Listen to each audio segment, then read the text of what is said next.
இன்றைய நாள் எல்லாத்துக்கும் இனிய நாளாக அமையட்டும். முருகன் துணை. இன்றைக்கி என்ன பார்க்க போகிறோம் அப்படின்னா, மயிலும் சேவலையும் பற்றி தான் நான் சொல்ல போகிறேன். இது எனக்கா தோன்றுறது. இது ஏற்கனவே இருக்கா என்னன்னு எனக்கு தெரியாது. இருந்திருந்தால் எனக்கு தெரியாது. ஆனால் இது எனக்கு மனசுக்கு தோணுச்சு. இது நான் உங்களுக்கு சொல்கிறேன். இப்போ மயிலும் சேவலும் சூரசம்காரம் பண்ணும்போது இந்த சூரனைத்தான் மயிலாவும் சேவலாவும் மாற்றி முருகர் வச்சுக்கிட்டாரு அப்படின்னு சொல்கிறாங்க. அப்போ அந்த மயிலுக்கோட இங்கிலீஷில் என்ன பேர்? பீகாக்கு. இதே சேவலோட இங்கிலீஷ் நேமு காக்கு.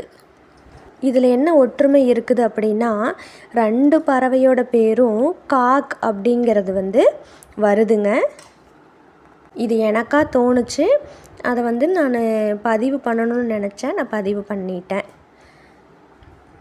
நம்ம சேனல் பிடிச்சிருந்தது அப்படின்னா சப்ஸ்கிரைப் பண்ணி வச்சுக்கோங்க. முருகனோட வீடியோ நிறைய போட்டிருக்க பாருங்கள்.